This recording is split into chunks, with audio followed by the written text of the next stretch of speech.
Hello guys, welcome back. आज की video के अंदर हम डिस्कस करेंगे न्यूट्रिशनल डेफिशिएंसी डिसऑर्डर्स के बारे में। तो ये टॉपिक आपका पीडियाट्रिक का भी है, कम्युनिटी हेल्थ नर्सिंग का भी है और फर्स्ट ईयर न्यूट्रिशन का भी है। ठीक है, तो helpful for all classes, first year, second year, third year. So let's start the topic nutritional deficiency disorder. अब आपको पता होना चाहिए, आपकी इंडिया के अंदर सबसे मेजर हेल्थ प्रॉब्लम में से एक आपकी न्यूट्रिशनल डेफिशिएंसी डिसऑर्डर भी है। और ये प्रॉब्लम आपके सिर्फ इंडिया में नहीं, अदर जो डेवलपिंग कंट्रीज़ हैं, जो डेवलप हो रही हैं, उनके अंदर भी आपको ये देखने को मिलती है। अब हम हमारे इंडिया की बात करते हैं। इंडिया के अंदर 60 मिलियन ऐसे बच्चे हैं जो मालनरिश्ड हैं। ठीक है, मालनरिश्ड बच्चों की अगर आप संख्या देखोगे तो वो कितने हैं, 60 मिलियन है। और हर महीने जिनमें से आपके 1 लाख बच्चे ऐसे हैं जो मालनरिशमेंट की वजह से डाई हो जाते हैं, जिनकी डेथ हो जाती है हर महीने। ठीक है, 1 लाख ऐसे बच्चे हैं।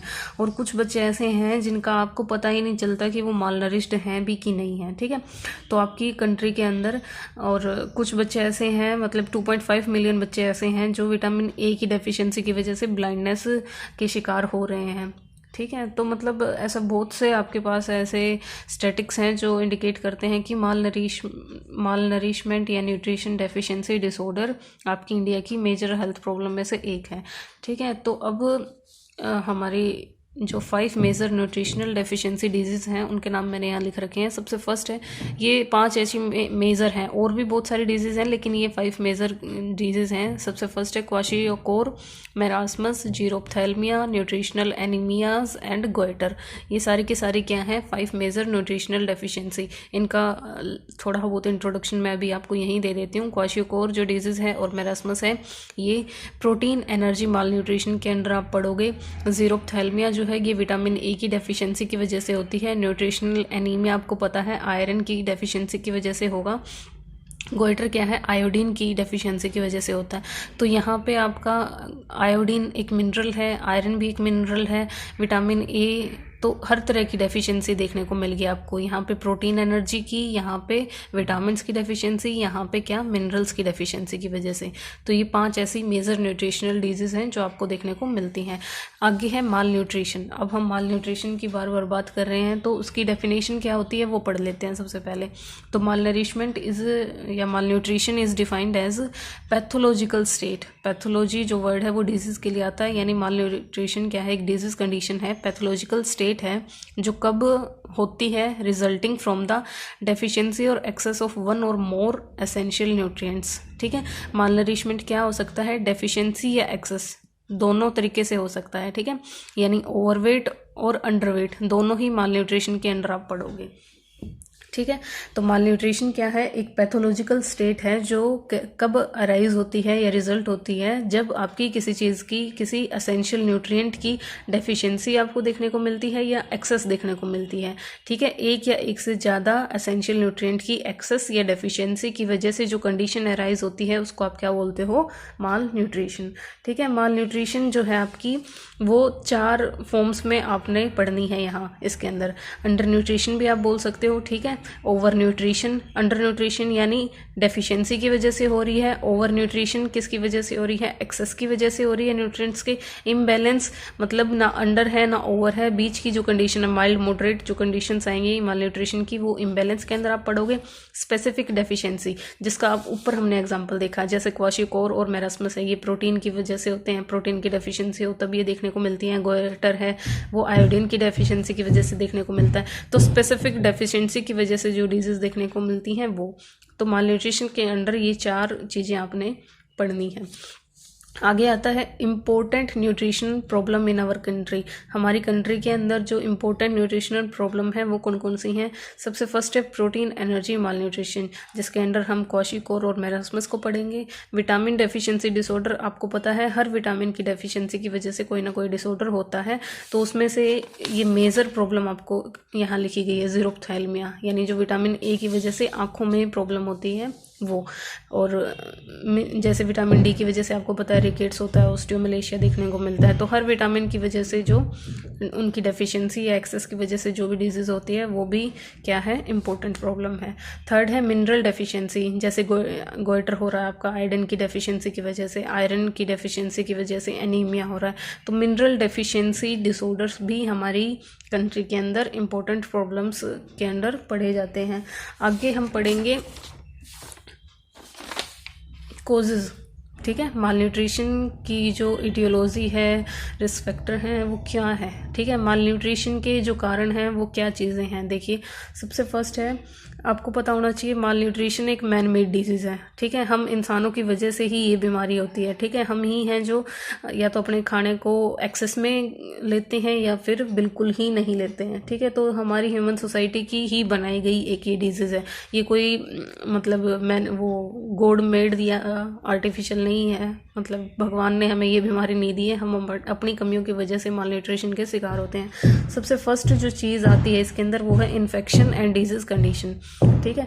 अब इन्फेक्शन और डिजीज़ कंडीशन कैसे माल न्यूट्रिशन को लीड करते हैं वो देखिएगा। आप मान लो आपकी बॉडी में कोई एक्यूट रेस्पिरेटरी इन्फेक्शन है, ठीक है, डायरिया है या इंटेस्टाइनल कोई डिजीज़ है, मीज़ल्स है, कफ है, टीबी है, मलेरिया है, इन सब की वजह से क्या होगा, कहीं ना कहीं आपकी जो न्यूट्रिशन है वो अफेक्ट होगी। क्या होगा, इन डिजीज़ की वजह से या तो आप फूड का इंटेक नहीं करोगे या फिर ये डिजीज़ आपके जो आप फूड इंटेक कर रहे हो उसको एब्जॉर्ब होने नहीं देंगी, ठीक है। तो ये इस तरीके से आपको माल न्यूट्रिशन की तरफ लेके जाते हैं, ठीक है। कुछ इन्फेक्शन जो क्या करेंगे, आपकी जो मेटाबॉलिज्म की प्रोसेस है उसको क्या करेंगे, अफेक्ट कर देंगे।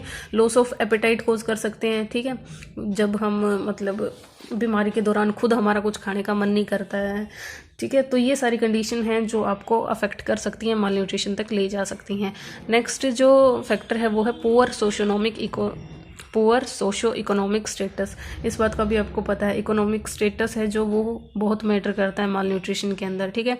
अब सोशो इकोनॉमिक स्टेटस अगर गुड है तो हम हेल्दी रहेंगे, अच्छे से खाना पीना खाएंगे। अगर हमारा सोशो इकोनॉमिक स्टेटस ठीक नहीं है तो बच्चे माल न्यूट्रिशन की कमी का शिकार होंगे, ठीक है।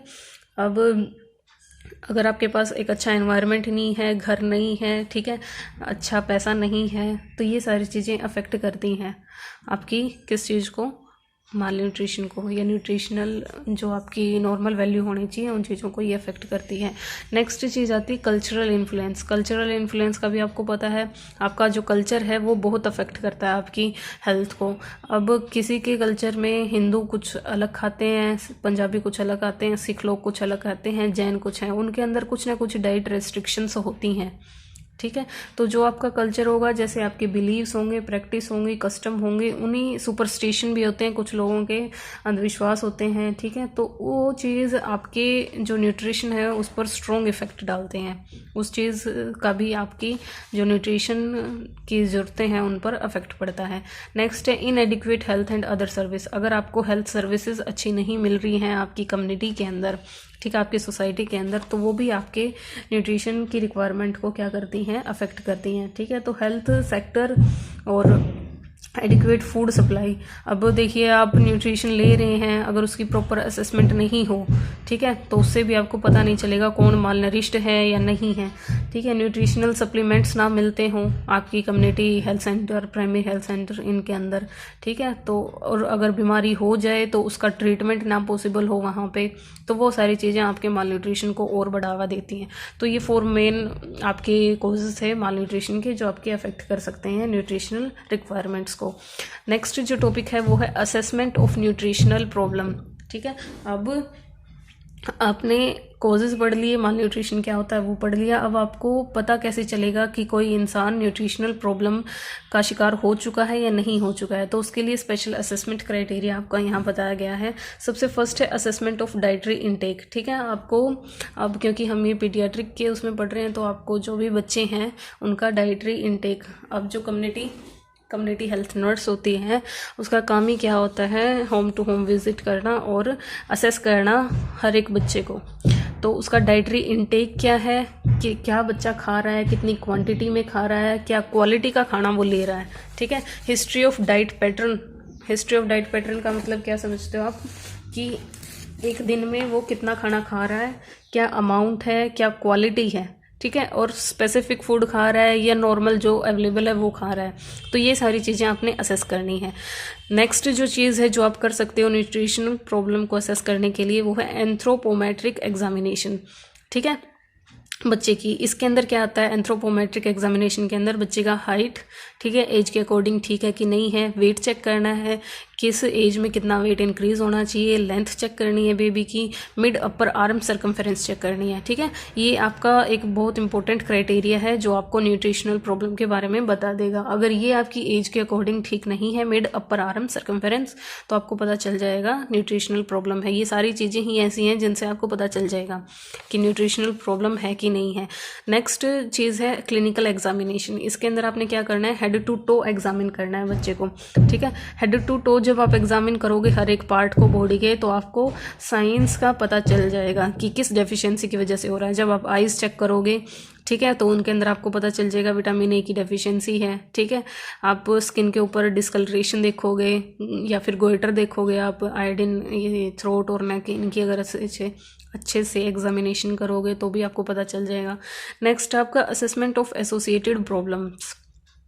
नेक्स्ट जो असेसमेंट क्राइटेरिया वो है क्या है कि आपको ये चेक करना है कि बच्चे को कोई और प्रॉब्लम तो नहीं है। एसोसिएटेड का मतलब न्यूट्रिशनल प्रॉब्लम के साथ कोई और प्रॉब्लम तो नहीं है, जैसे टीबी हो गया, ठीक है, ये भी अफेक्ट करेगी, फिर आपकी जो माल न्यूट्रिशन की प्रॉब्लम है उसको और ज़्यादा सीवियर बना देगी। ट्यूबरक्लोसिस, माल एब्जॉर्प्शन सिंड्रोम है। इसके अंदर क्या होता है कि आपकी जो इंटेस्टाइन है वो एब्जॉर्ब ही ना करवा पाए, ठीक है, माल एब्जॉर्प्शन सिंड्रोम, या फिर कोई इन्फेक्शन है, डायरिया है, मीजल है, कफ है, मलेरिया है, कुछ भी है अगर ऐसा है, ये क्या करता है, न्यूट्रिशनल प्रॉब्लम्स को और ज़्यादा सीवियर कर देती है ये चीज़ें। तो ये सारी चीज़ों की भी आपने असेसमेंट करनी है कि बच्चे को कोई और फर्दर इन्फेक्शन तो नहीं है जिसकी वजह से उसकी प्रॉब्लम और ज़्यादा सीवियर ना हो जाए। फिफ्थ जो इन्वेस्टिगेशन क्राइटेरिया वो क्या है, लैब इन्वेस्टिगेशन। आपको रेगुलरली बच्चे का स्टूल सैंपल लेते रहना है, यूरिन सैंपल लेके चेक करवाना है, ब्लड कल्चर करवाना है, ब्लड सैंपलिंग करवानी है, कंप्लीट आपको ब्लड काउंट करवाना होता है, एक्सरे करवाना होता है बच्चे का, ठीक है। और आपको सीरम प्रोटीन, एंजाइम्स लेवल का भी टाइम टू टाइम पता होना चाहिए, ठीक है। ये सारी चीज़ें हैं, असेसमेंट क्राइटेरिया है जिसकी हेल्प से आप पता लगा सकते हो कि बच्चे को किस तरह के न्यूट्रिशन की कमी है या क्या उसको प्रॉब्लम फेस हो रही है। थैंक यू गाइज़, ये आपकी इंट्रोडक्टरी क्लास थी माल न्यूट्रिशन से रिलेटेड। नेक्स्ट जो लेक्चर है उसके अंदर हम प्रोटीन, एनर्जी, माल न्यूट्रिशन सबसे पहले शुरू करेंगे। देखिए आपकी 3 इम्पोर्टेंट जो हमने न्यूट्रिशनल प्रॉब्लम पढ़ी थी उनमें से अब हम शुरुआत करेंगे प्रोटीन, एनर्जी, माल न्यूट्रिशन की। आपका जो ये चैप्टर है उसके अंदर ये 3 ही टॉपिक हैं, तो हम कल मेन टॉपिक की शुरुआत करेंगे। Thank you guys.